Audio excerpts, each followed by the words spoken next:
Hello बच्चों, let's read this question. So this question says, a particle of unit mass undergoes one-dimensional motion such that its velocity varies according to the relation uh, the acceleration of the particle as a function of x. Acceleration बताना है as a function of x, ठीक है। तो चलिए इस question को start करते हैं। तो देखिए बच्चों, इस क्वेश्चन का की कॉन्सेप्ट आप क्या लिख लीजिए। एक्सेलरेशन बताना है, ठीक है। और एक्सेलरेशन में भी बच्चों टेंजेंशियल एक्सेलरेशन बताना है, ठीक है। क्या बताना है? Tangential acceleration. टेंजेंशियल बताना है, ये कैसे पता चला आपको? देखिए टेंजेंशियल एक्सेलरेशन क्या करता है, आपका स्पीड को इंक्रीज और डिक्रीज करता है। एक्सेलरेशन भी दो टाइप के होते हैं, एक होता है टेंजेंशियल एक्सेलरेशन, एक होता है आपका नॉर्मल एक्सेलरेशन। नॉर्मल एक्सेलरेशन देखिए जो होता है वो आपके पार्टिकल को कर्व पाथ के अलॉन्ग मूव कराने के लिए रिस्पॉन्सिबल है, ठीक है।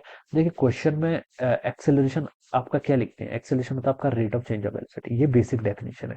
ये आपकी डेफिनेशन ऑलवेज वैलिड है, this definition is always true, ठीक है।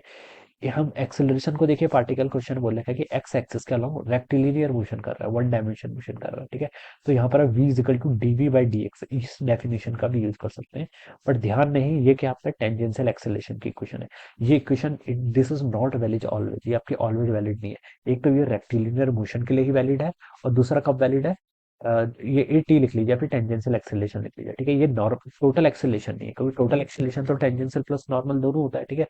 लेकिन यहाँ पर हम इसको यूज कर पा रहे हैं, क्यों कर पा रहे हैं उसको भी समझना जरूरी है। क्योंकि पार्टिकल आपका वन डायमेंशन मूव कर रहा है, ठीक है। और इसके कारण उसकी स्पीड इंक्रीज हो रही है। ये देखिए टेंजेंशियल एक्सेलरेशन क्या होता है आपका? Rate of change of speed होता है, ठीक है। और एक्सेलरेशन आपका rate of change of velocity होता है। वेलोसिटी में डायरेक्शन और मैग्नीट्यूड दोनों चीजों को कंसिडर किया जाता है, ठीक है। तो यहाँ पर पार्टिकल की स्पीड बढ़ रही है, तो इसलिए मैं एक्सेलरेशन ये वाला यूज कर रहा हूँ, ओके। ठीक है। अब क्वेश्चन में देखिए क्या बोल रखा है हमसे, Vx का रिलेशन गिवन कर रखा है आपको। Vx इज इक्वल टू कितना? Beta x to the power minus two n के इक्वल, ठीक है। और मुझे यहाँ पर से एक्सेलेशन बताना है, तो मैं इस फॉर्मूले का यूज कर लेता हूँ। देखिए v as a function of x given है, तो यहाँ से dv बाई डी एक्स अगर मैं कैलकुलेट करूँ, तो ये कितना आएगा? Beta x to the power minus two one का डिफरेंशिएशन करेंगे तो माइनस टू वन इधर हो जाएगा, एक्स टू द पावर कितना? Minus two one minus one के इक्वल हो जाएगा। ये टर्म तो आपकी यहाँ पर से इतनी आ गई, ठीक है। ये आपने यहाँ पर से ऐसे लिख लिया, this is our dv by d x. मुझे एक्सेलरेशन बताना है, तो v वाली टर्म से और मल्टीप्लाई कर लीजिए, ठीक है। ए कितना हो जाएगा आपका? v times d v by d x के इक्वल होता है, ठीक है।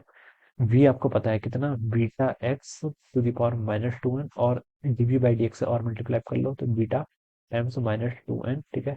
और x to the power minus two n minus one हो जाएगा, ये वैल्यू आएगी यहाँ से, ठीक है।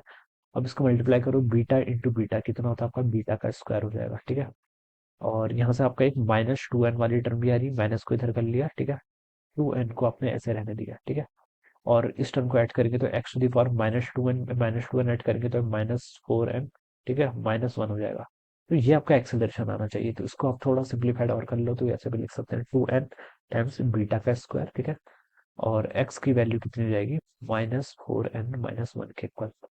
और ये रिजल्ट आपको गिवन कर रखा है यहाँ बी ऑप्शन पे, बी ऑप्शन पे, ठीक है। तो बी ऑप्शन क्या होगा? इसका राइट आंसर होगा। This is how we will solve this problem, okay. So I hope you all understood this concept. All the best and thank you.